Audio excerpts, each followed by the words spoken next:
Aw, what a cute little game. Can't be that difficult. Okay, that is a... Oh, I died. Okay. Improvement! And dead. It's gonna open. I knew it! I knew it! What the hell?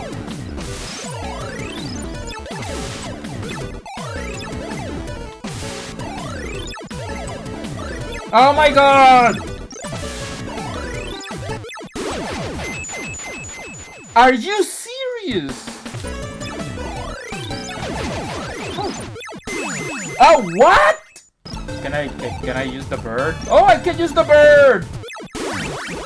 Oh, I can use the bird. Oh, there we go. He can't do nothing without his weapon, so... Ha! Oh. Oh. Oh god! Oh my god! What the actual hell? Come on! How am I supposed to avoid that? Whoa, shit. Hello everyone, I'm Joshua, the Media Alchemist, a channel where I talk about fun media, whether it is something I already enjoy or wish to dive into, from video games to animation, comics, and even books. If you think that's too broad and general, you will be right! But I didn't want it to have multiple channels or pick a specific topic, so... I picked all of them! Today we are playing Gimmick. What, you never heard of it? Let's see what Wikipedia has to say about it. A gimmick is a novel device or idea designed primarily to attract attention or increase appeal, often with little intrinsic value.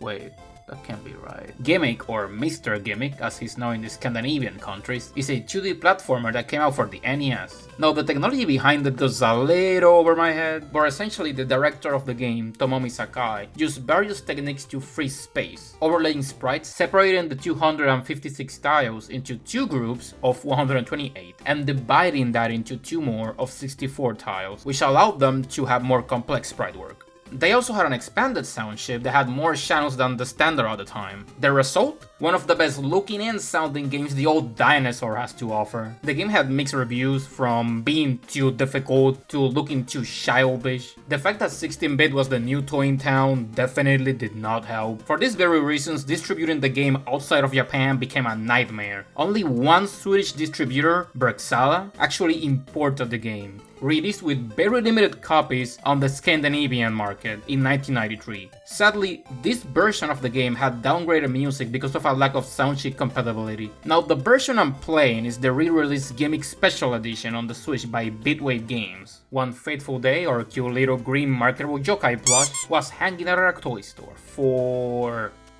reasons. When a parent looking for a plush for his daughter's birthday comes a little too close, Yumetaro, in a panic, hides among a bunch of pink plushies that look suspiciously like him. The father stops right there and picks up Yumetaro, who keeps pretending to be a toy, just to not get found out. The girl named... Girl is finally happy to be with her family and her busy father, who brought her this precious gift containing the adorable Yumetaro. At least I think he's adorable. He's so ugly! I love him! A happy day all around, girl goes back to her room and she just can't stop looking at her new adorable plush, making her other toys green with envy. The toys, no longer fit in love, come to life one night and kidnap girl, taking her to another dimension. Oh, that reminds me, I got myself a Yumetaro plush a while back with the collector's edition. You're not jealous, are you, Mega Man? Mega Man? Mega Man? Plasma power!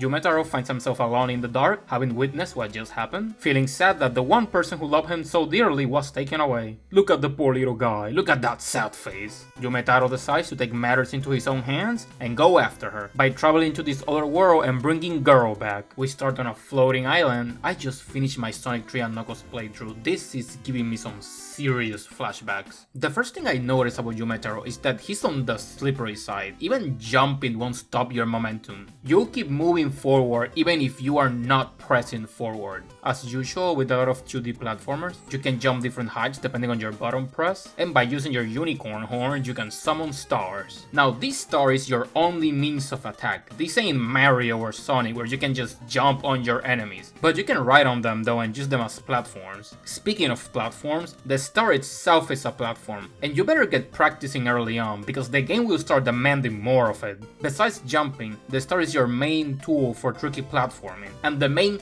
gimmick of the game. You can only have a single star on screen at a time, and you can't cut it off once summoned, so don't go trigger happy with it. If you summon the star too close to a ceiling, it'll count as a hit on release and be immediately destroyed, so take note of that. The first stage is a nice introduction, and god, this song is so good. What a bop. The entire soundtrack was composed by Masashi Kageyama and programmed by Naoshi Morota, and they made great use of that enhanced sound chip. The extra effort was totally worth it.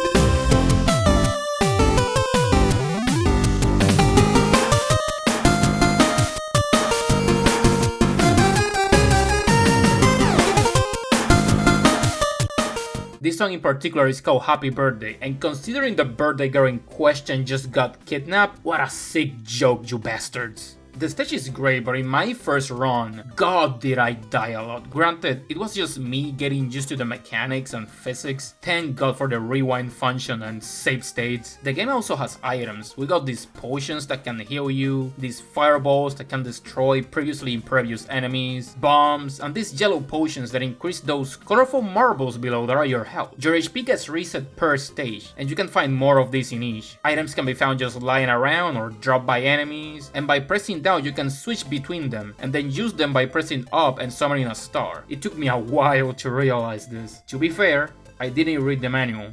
Oh wait, I couldn't read the manual.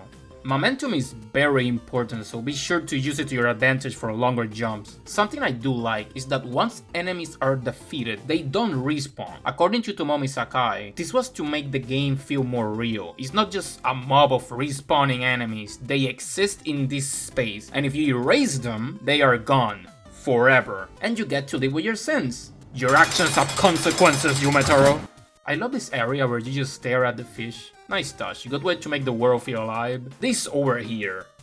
This is garbage. What a beginner's trap. These guys are very annoying. They can reflect your stars, so you need to defeat them with bombs or fireballs. The first boss made me panic my first time. What the hell? But once you understand that, it's pretty easy. I love that when you beat the stage, one of these little guys waves a white flag to surrender. That's very cute. That's right, you pieces of shit. Surrender to Yumetaro. Honestly, very good first stage overall. It introduced a lot of the mechanics properly, has a good song, good first impression overall. The second stage introduces these turtles with spikes. You can hit them once and flip them over, and then use them as platforms, or end their misery. The song for this stage is called Good Weather.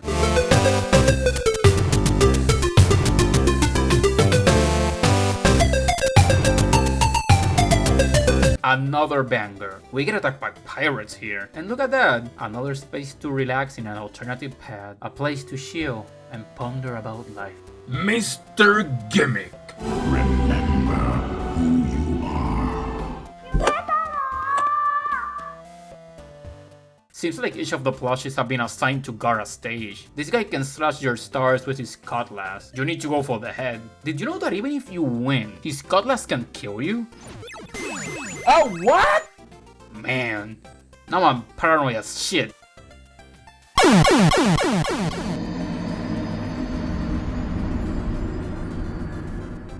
Something interesting that can happen if that is the sword falls on the metal part of the ship, it falls off. Thank you for the fun fact, Gimmick Account. Next we go to the forest, where we get ambushed by these raccoons? I think. They don't do much, but are very annoying to hit and hide in the trees. This song is called Slow Illusion.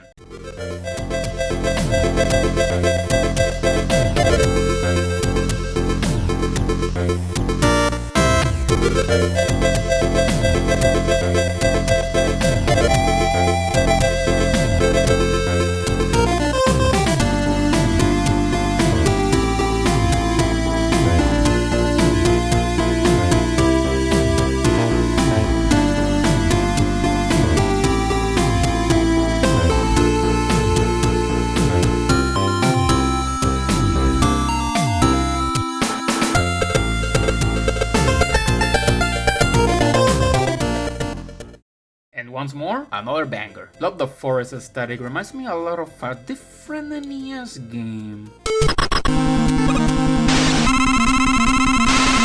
Wait, what? Oh, falling rocks, careful with that. That thing in that sinkhole looks creepy as hell, that's some Hollow Knight stuff. Falling logs here, be careful. Oh, good thing these guys can't jump. Let's keep moving. Piece of shit! Another beginner's trap. Now the trick here is to enter, stop, jump, move forward, jump at top of the mine. Use the momentum to jump here and die. You can skip that last step. And for doing that, your reward is this who throws candy at you? Jumetaro may be sweet, but I guess he hates candy. Oh, this part. I had a lot of issues trying to guess, like, how exactly do I avoid them all? Oh, this part was kind of annoying too. Huh, first stage with the second song. This one is called Paradox. It's alright, it's pretty short, so it loops rather fast. Careful with these rats. They will jump on your platform if you are too close, and they take 2 hits to fall. We also got this weird pink alien bug looking things. What a bizarre part of the stage. You can skip like half of it with the star. The boss here is pretty easy, unless you are mean. In which case, that's rough, buddy. Just wait for him to climb up and hit him with the star when he charges up his attack. Just 3 hits and he's down. Next stage has a cute pink dinosaur and you just show him who's boss and you'll be fine. That's right, Nessie, you bow down to me. We traverse the desert, steal our royal steed, and dethrone a king. Jumetaro's war crimes just keep piling up. If you can't do the time, don't do the crime. Okay, time's up. Now get out. We avoid the annoying archers and oh my god, oh my god, oh my god. That was scary. We do a star jump here, avoid those flames that rise, we dethrone some more kings, and fight this axe guy. He jumps and throws around this axe. Just a mid boss. Falls on 2 hits. Avoid these guys, climb a little, and we encounter this piece of shit. If you go backwards, if you move forward, once corner he will jump. If you are too close, he will attack with whatever these are. My tactic was a classic hit and run. He also has a face where he says, screw the rules, and begins attacking recklessly. My recommendation is to get equally aggressive at that moment. The next stage has these conveyor belts and introduces these missiles that hone in on you. We also have these adorable frogs. Don't you like become allies in the sequel? I feel like I remember that. They seem harmless enough. Ah, shit. Sorry guys, but you're in my way. This song is Lionheart.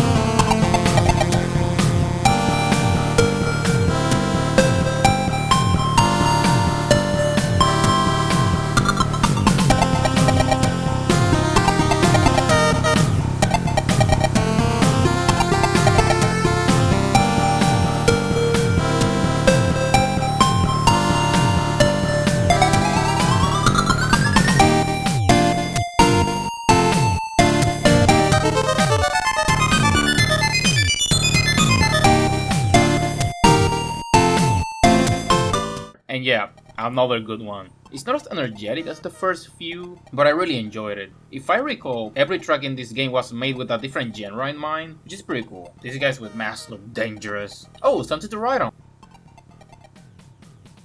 Oh, dang, these missiles are so annoying. Oh, no more ammo, nowhere to run, you piece of shit. Ooh, gimme HP. We ride to the conveyor belt. Careful with these bombs at the ceiling. They fall a little before you're under them, so use that to your advantage. And we arrive at the boss. It's a really annoying one for sure. He keeps shooting these continuous lasers at you, and to properly hurt him, you need to climb up this conveyor belt and throw your star with some height so that it bounces higher and hits him. After a certain point, he just starts shooting faster and faster. It becomes very difficult to avoid or just downright impossible. You can reach him from the conveyor belt, wait for him, create the star and just jump and it'll just hit him. You would think that's the end of it, but psych! The fight continues with this annoying robot. It can shoot fireballs at you from multiple directions and shoot those equally annoying homing missiles. Make your stars bounce low enough to properly hit him. A good way to teach you how to manipulate your jumps for star throwing, but what a boss fight! Oh, an ice stage. Oh, an ice stage. Jumetaro was already sleepy, so sure, let's make slippery terrain. Why not? Who's this cute doggo? Oh, enemy. Got it. What the... Well, that was a short device section, because we were inside the tower. Peculiar statues. I feel like I'm being watched. These guys have shields and they're kind of annoying. They keep jumping back and forth, attacking with their morning stars. With some careful planning and well-thrown stars, you can beat them. Once the first one falls, the second one becomes way easier. Above we have an archer in an annoying spot, and of course, enemies on annoying platforming. I'm getting some Mega Man 11 flashback from these gears. Springs. Interesting. I feel like this is the first time I see springs. Let's see, more platforming, easy. Then we battle that wizard from He-Man? He throws bubbles at you. They don't damage you, but once hit, you'll be trapped and unable to use stars until it's gone. At that moment, the enemy will take the opportunity to tackle you. It can get very annoying. Wait, you again? Is this a new one, or is it like the same one? This one shoots ice at you and rushes towards you constantly. Personally, I find it easier than the first one. Careful not to let your star go down that pipe, or you'll be defenseless for a while. Wait, again? Oh wait, this one's bigger. He kinda just has all the powers from the previous two. He's a lot more difficult and aggressive. He shoots even more of those bubbles, or at least it sure feels like it. But after some trials and tribulations, we finally beat it. He falls off screen and we travel back home. Ready to roll. But what's this? Where is girl? We are just sent to the title screen. Well, funny thing, we need to unlock the good ending. Every stage has these hidden treasures that you need to find, and only if you find all of them and reach the end can you unlock the good ending. That's right. It's one of those. I think some people straight up did not like that about this game. Getting used to the gimmick already takes some time. Imagine getting good enough to beat it while getting the good ending. Now the first one's very easy to get. It's right here at the beginning. A well-thrown star can help you reach this platform over here. We just jump up and how about that? You know this is a treasure stage because the music of the stage will change to this peculiar jingle. The song is called Just Friends.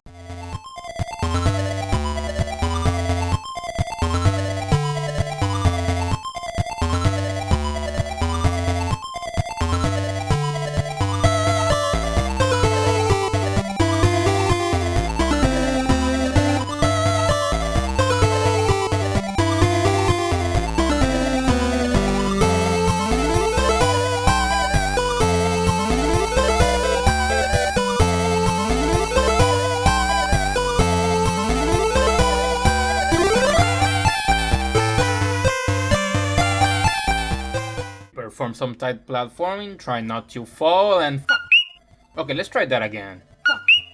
Again. And we made it.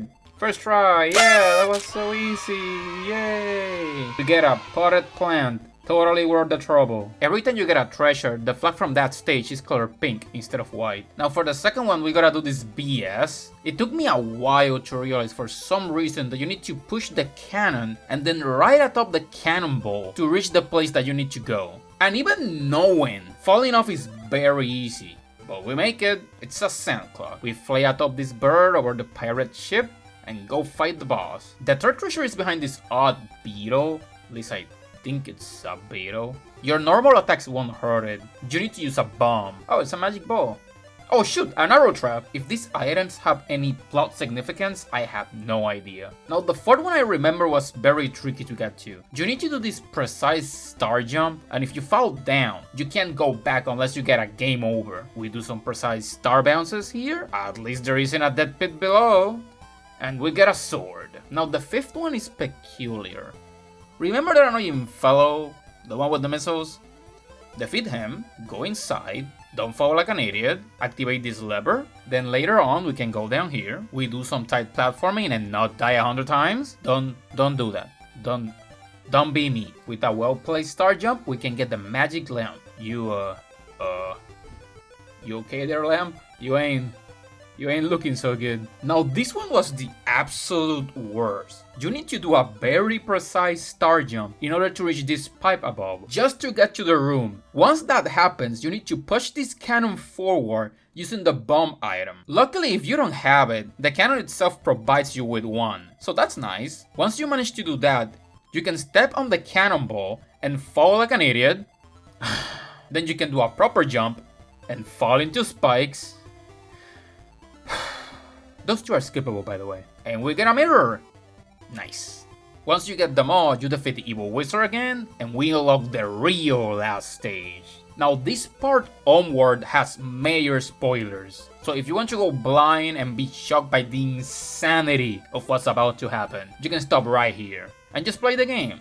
Be sure to tell me in the comment section if you liked it. For those who played it already or just don't mind the spoilers, let's move on. We beat all the stages without treasures, shown by all the pink flags, and from above, a castle in the sky arrives. The final stage. This stage is very calm and it has enemies that kinda look like molars. There's lots of these cute baby chicks around. Not what you would expect from a final stage. I didn't realize it at the time, but the molar enemies are actually very peaceful. They only attack you if you hurt the wildlife while they can see you. And they will hunt you down. The bastards have a lot of HP, so if you can, try doing a pacifist round. They won't even care if you attack them, they only care if you attack the surrounding wildlife. The song in this stage is called Sophia.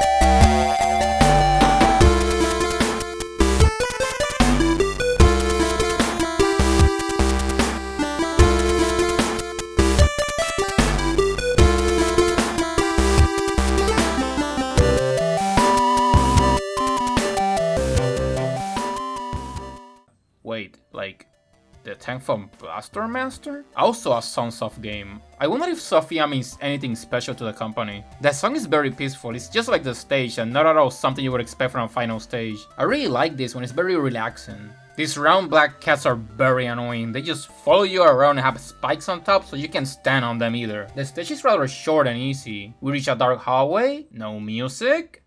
Ominous. And right at the end we find this strange hooded figure. He can teleport around and shoot walls of pixels? The song is called Evidence of My Life. A pretty good but rather short and repetitive melody. I lost against him a few times, but basically just do a full jump and you'll be fine. 3 hits and they remove their hood, revealing...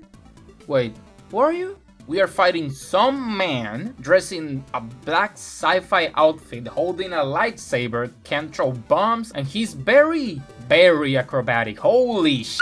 I found it a difficult fight, lost to this form quite a few times, till I more or less got the pattern down. The song for this one is called Long Tomorrow.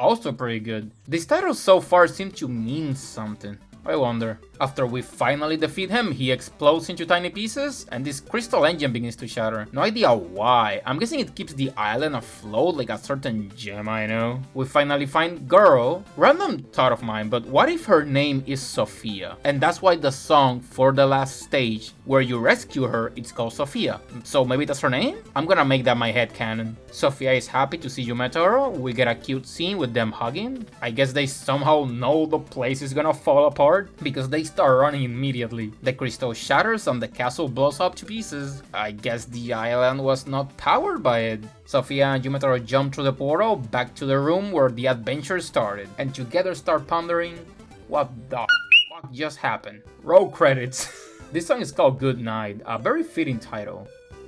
The adventure is over, and with this very peaceful song we are going back to bed. Also, it just starts going very hard at some point, like wow. And yeah, that's it, that's the end. What an adventure that was. I had a lot of fun with this one. Had to practice quite a bit too, but once it clicked, it was totally worth it. I think I'll try the speedrun ranks next time I play it. It is truly a shame that the game took so long to come out, that it was already late to the race. We already had a new console in the playground with 16-bit games. I bought the collector's edition of the game, the Japanese version specifically. They have 2 different variants. I think this is the limited run games one. I mostly wanted it because of the plushie. The box art is amazing. Has quite a few layers, very good art, a cute cute Yumetaro enamel pin, a nice book cover, a physical disc with the original soundtrack, including Strange Memories of Death, a song that was unused in the actual game but got reused in the remake I heard, on the Game Over Scream I believe. The box also includes a trading card and an interview that once again I can't read.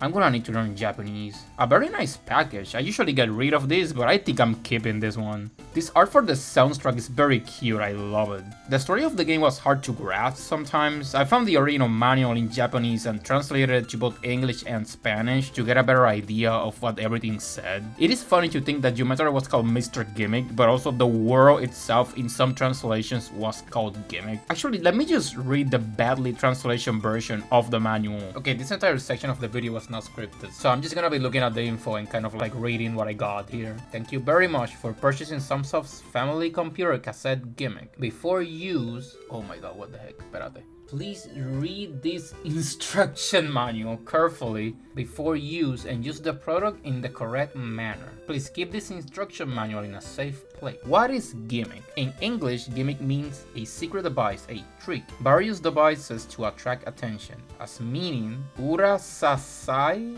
What? That didn't get translated? I can't read that. It's something trivial, insignificant. When someone says something trivial, it is used in a slightly joking way, like that's a gimmick. I don't get it. I kinda get it, but I kinda don't get it.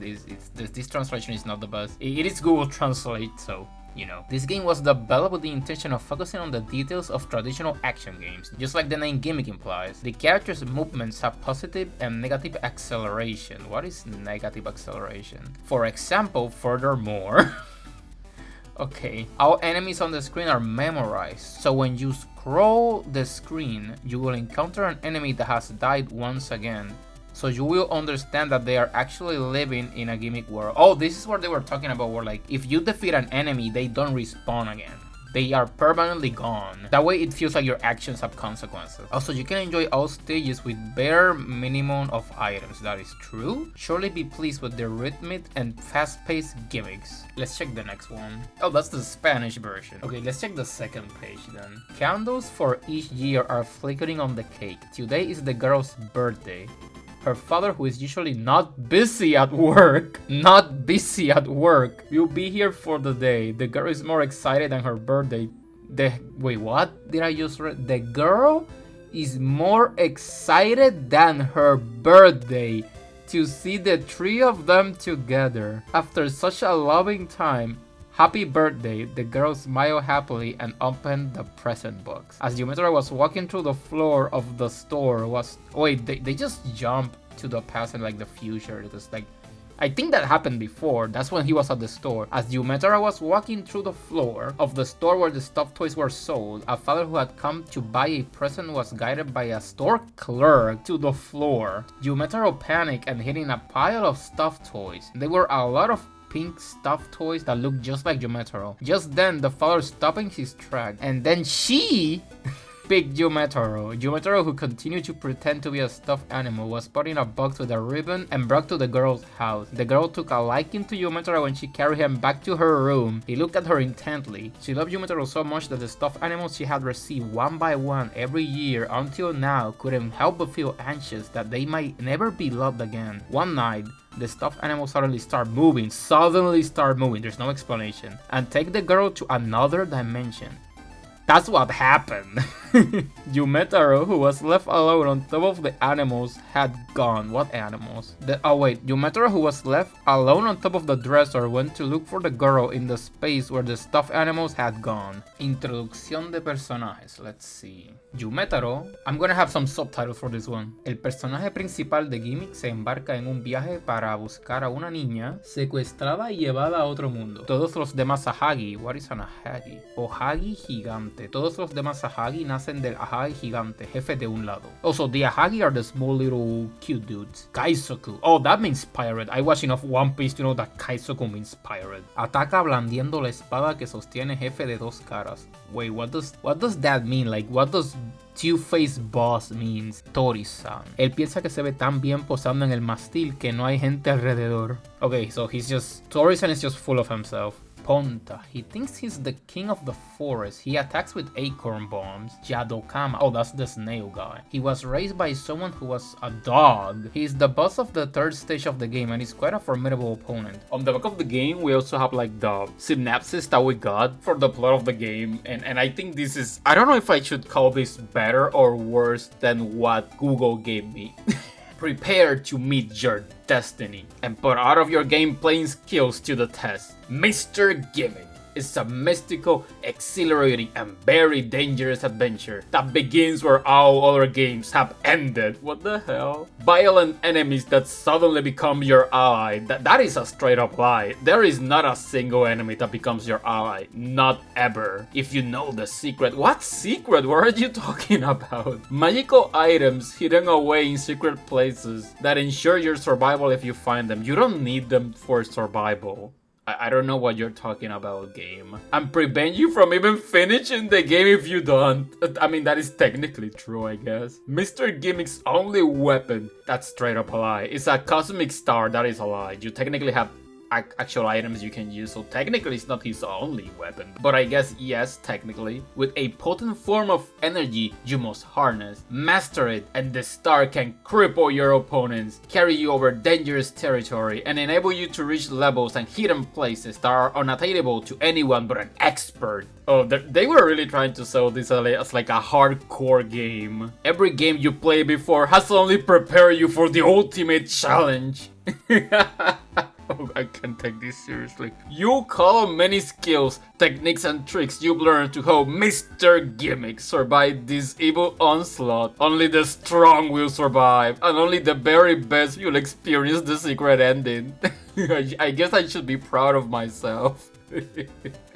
Oh god. This entire last part was completely unnecessary.